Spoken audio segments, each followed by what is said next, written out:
Hello everyone, and I hope you're having a great day. Welcome to another lecture from CyberMD. This lecture is going to be focused on normal resting cardiac pressures. This topic is important for those of you preparing for the Step 1 exam.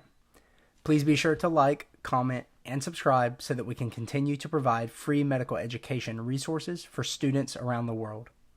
The heart is a complex organ that is responsible for pumping blood throughout the body. To understand how the heart functions, it is essential to understand the various pressures associated with the cardiac cycle.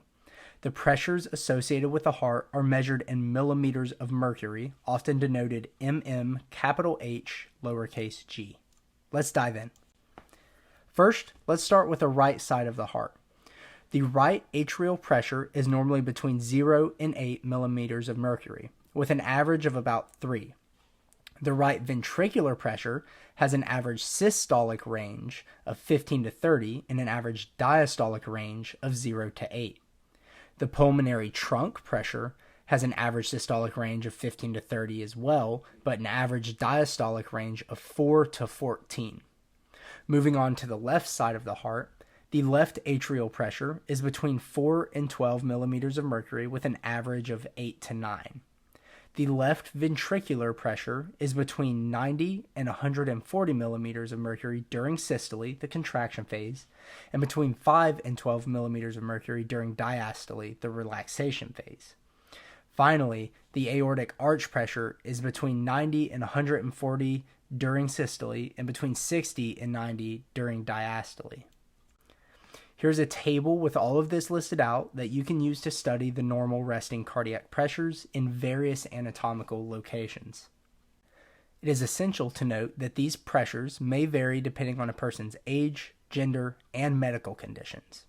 The real question you're probably asking is, why does this matter for Step 1? Well, for one, you should instantly be able to recognize if a patient is hyper or hypotensive, not just on your exam, but in the clinics as well. However, something the NBME has gone after in the past is changes in the pulmonary capillary wedge pressure. For instance, pulmonary capillary wedge pressure may increase in heart failure and mitral stenosis as blood flow gets backed up. An increased pulmonary capillary wedge pressure may indicate increased left atrial pressures, as is seen in the aforementioned conditions, because the pulmonary capillary wedge pressure is a general estimate of left atrial pressure. This is measured using a Swan-Ganz catheter, which is pictured on the slide. In conclusion, understanding the normal resting cardiac pressures is essential in comprehending the hemodynamic mechanisms involved in the heart's function. These values may also help identify various medical conditions associated with abnormal pressures. Thanks for your attention and good luck studying for the USMLE Step 1 exam.